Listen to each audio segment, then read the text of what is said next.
LQ4 swap into the Ranger is pretty much complete now. I've been driving around, like daily driving it for probably about a week, 2 weeks now, and everything's working pretty well. So I said in the beginning of the series that I was going to go through at the end and kind of do like a cost breakdown of everything that I bought and how much I spent, where I got it, any struggles that I might have had with it, and try to come up with the final total. So the total is going to be basically bare bones just to get it running and driving, not anything kind of fancy or special or anything extra that I added. So there's a couple little things here and there that I added, but I might not include everything. So this will be kind of a way to show you how you could do it, and hopefully for around the same cost. So let's get started on that. So first things first, the engine. Engine was, I got for $500. I got that on Craigslist, and it also came with the wire harness, all the accessories, everything that I needed for it. Power steering pump, alternator, everything came with it. So I'm going to add harness on there, but I'm going to put 0 for a cost. So I paid $500 for everything, engine, harness, and ECU. So I'll put 0 on there for the ECU. So that, I think I got pretty lucky on that deal. The guy had it originally posted for like $800 or $900, and I talked him down to $500. So I think he had it posted incorrectly on Craigslist. So when I was searching for engines, I couldn't find it. When I was searching for a transmission or something completely different, that's how I ended up finding the engine with the harness and ECU and everything. So I got a pretty good deal on that. $500 for all of it. ECU, I will add $75 for the tuning of the ECU, because I need to delete the VATs. And I ended up finding a guy on a Facebook page. I think it was like a LSX swap classifieds page or something. I just made a post on there asking who could do it and what their prices were. He said $75. I sent it to him, and he had it back in like a week or something. It was pretty quick, and he basically deleted the VAT system, deleted the rear O2s, puts in all of the drivetrain and tire size information, changed the tack signal from a 4-cylinder to an 8-cylinder tack signal. So did a whole bunch of stuff that's just kind of basic to get it going.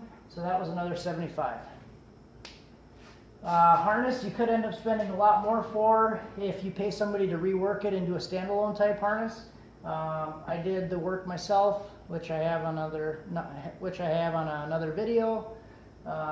So that didn't cost me anything extra. What else do we got? So engine mounts. So I'm also going to put $0 for engine mounts. The engine came with the factory GM mounts on it, and I also still had the engine mounts from the 6-cylinder that was in here. So I kind of chopped them up and then mated the two together, welded them, and actually made my own mounts out of the two different mounts, and that didn't cost anything. Driveshaft.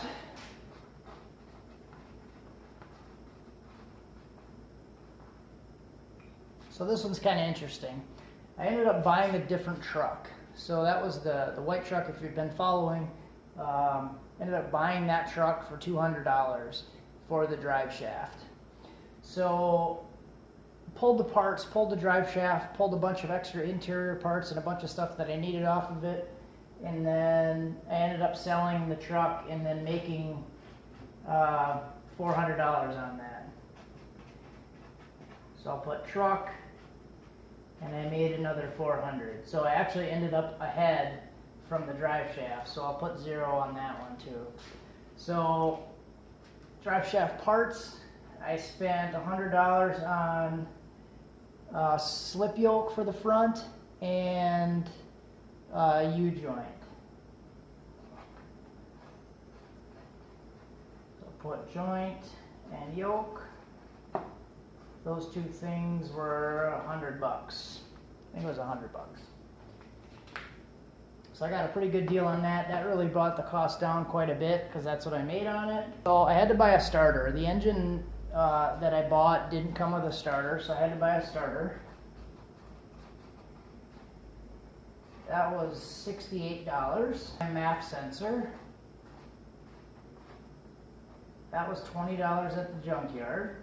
Spent a lot of time at the junkyard pulling different parts. I had to relocate the steering linkage around the exhaust. So I spent $20 on some steering linkage from the junkyard to get the extension that I needed. So I'll add another $20 for steering. I didn't change the radiator. So this is actually the stock V6 radiator that came with the truck. And I kept that in there and everything's working fine. It hasn't overheated once or even gotten close yet. So far it's working pretty well.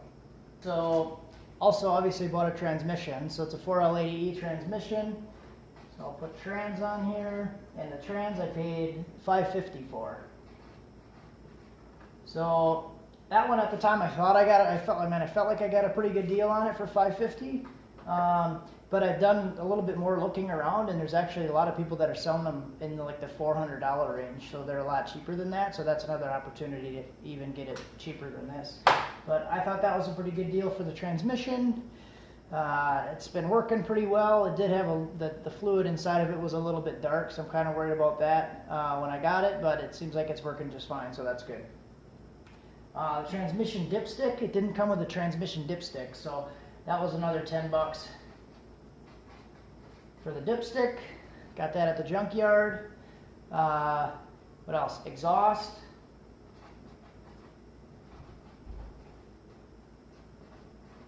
$150 for the exhaust. So that's including all of the extra tubing, the mufflers, the V-band clamps.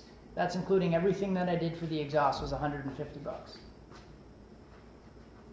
When I bought this engine and everything with it, it was all kind of like the accessories and everything were removed, so there was a lot of bolts missing. The intake was off, the fuel rail was off. So all the bolts and everything that were kind of holding the stuff together were gone. So I ended up spending a little bit of money on just miscellaneous nuts and bolts, like torque converter bolts, bell housing bolts, fuel rail bolts, stuff like that. So I think I'll say another $40 on just miscellaneous nuts and bolts. That's probably a little bit high, but we'll go at $40. So I also have the stock fuel pump, stock fuel lines, stock fuel pressure regulator. Everything from the original truck is still in there right now. The only thing for the fuel system that I had to buy was some fittings. So, and the fittings that I bought were basically converting the factory Ranger fuel line over to the Chevy fuel rail. So there was 3 different fittings that I needed. One was like a 6AN fitting, and then there was a coupler, and then there was another one that was like a M14 by 1.5 or something like that bolted right into the factory fuel line for the truck. So those I got all those on eBay. Total was $15. So for the fuel system, we have $15. One thing I did add for the cooling system was a little fitting over here, which is basically hooking the top radiator hose into the steam vent tube. That fitting was $3 on eBay, and then I ended up spending another $3 on a fitting that came out of that. So we'll say cooling system was like $6. Here's everything, kind of how I did it, give or take a little bit. And most of the stuff we would have had to buy for this. So now let's go over to the sold section. So along with the truck that I bought for the Driveshaft, and I was able to flip that, so that was nice. I also sold the engine for this truck, which is a 4-cylinder V6 Ford engine. That I sold for $200, so that was a pretty good deal. Also had the transmission from this truck. The transmission was actually slipping, so I sold it to a kid who was going to rebuild it for $50. So that was $50. Also, that I added onto my list because I was keeping like a spreadsheet of this. I added another Chevy engine that I had just sitting in the garage to add to my cost to kind of like drive it down a little bit. Because you could really do that too, kind of sell some stuff and bring the cost down. So I just had another Chevy engine laying around. I sold that for 50 bucks also. That was a Chevy 283. So that I sold for another 50 bucks. So there's some cost here, and then I had $4, $6, another $700 worth of stuff that I was able to sell related to this to really bring this cost down. So if you're looking at this section alone and the stuff you would have had to buy, you're probably thinking it's not really much of a budget build because it comes out to $1,554 for this section of everything that you bought. But if you take off the sold section, which is like another $400, $600, $700, it comes down to $854. So that would be a little bit better cost. But some of this stuff I added, but you're not necessarily going to need to do every time. So like fuel system, or the fuel fittings, those are specific to my application, so you may, if you're swapping like a Chevy into a Chevy, which like normal humans would do, you may not have to get any type of adapter fittings or anything else, so you can take that one off there. So extra nuts and bolts, I ended up having to buy a lot of extra nuts and bolts and stuff that was just missing. So if you did like a good inspection when you were buying everything, or you got it from a junkyard and pulled all the nuts and bolts and you had all the pieces that you needed, you wouldn't need to spend the extra money on nuts and bolts. Dipstick for the transmission, that's an easy one. When you're buying the transmission, make sure it has a dipstick, and you wouldn't have to spend that money like I did. Junkyard is pretty cheap though. So the steering system, again, that was specific to my application. I ended up having to buy more steering linkage to get it around the exhaust. So you may not have to do that, depending where you mount the engine or what your situation is. You wouldn't have to spend the extra money on the steering system. Also, if you have a starter, you wouldn't have to buy the starter. Well, I was looking at it, like I said, when I bought mine, all the accessories were there, but they were all disassembled. So I was just kind of looking at parts, didn't even think about looking at a starter until I got it home, and then realized I didn't have a starter, so I had to buy one of those. The slip yoke and the U-joint that I ended up buying, I bought a kind of expensive one because I wanted a longer slip yoke instead of a short one. So another YouTuber actually commented and said that he ended up getting slip yoke and a U-joint from the junkyard that worked for his swap, and it was like $20. So if you don't do what I did, you'd be able to take another $80 off of that. And I think that's about it for all I was going to cross off. So really what you're looking at now is, if you take all this stuff away, that brings the total cost down to $621 if you subtract all that stuff off of there. So that would be one way to do your swap for 600 bucks, which isn't really too bad. Alright, so I think that's about it for this video. So the basic stuff you're going to need: engine, transmission, programming the computer, exhaust. You need a drive shaft, and then probably a MAF depending on the situation. You might even get an engine that has one with it, but either way they're still pretty cheap. So need the engine, transmission, get the computer working, and a drive shaft. So this is what the approximate cost would have been if I didn't have to buy all this extra stuff. And this cost $854. That's about what I spent with it after selling everything else here. So keep in mind, I do a lot of stuff on my own and build stuff when I need to instead of buying it. I have a welder, which really helps for a project like this. And I didn't really include the beer cost. That probably would have been like, I don't know, $2,500, something like that for this whole project. Just kidding, no idea how much that was, but that always helps. Hope this video helped you. I know it was probably kind of long and boring, but I said I wanted to do a breakdown of everything that I spent and how much you could possibly do it for. There's a lot of guys out there, if you're reading through forums and stuff, that are actually doing it for free. So they're buying like a donor vehicle, like a van or a truck, and doing the whole swap and then parting out the van or whatever they bought, and then they're getting their swap for absolutely free. But the downside to that is it takes a lot of time, it's a lot of extra work, and you need the extra space to store a vehicle for that long until you get it sold or you take it to the junkyard or do whatever you want. There's ways to do it.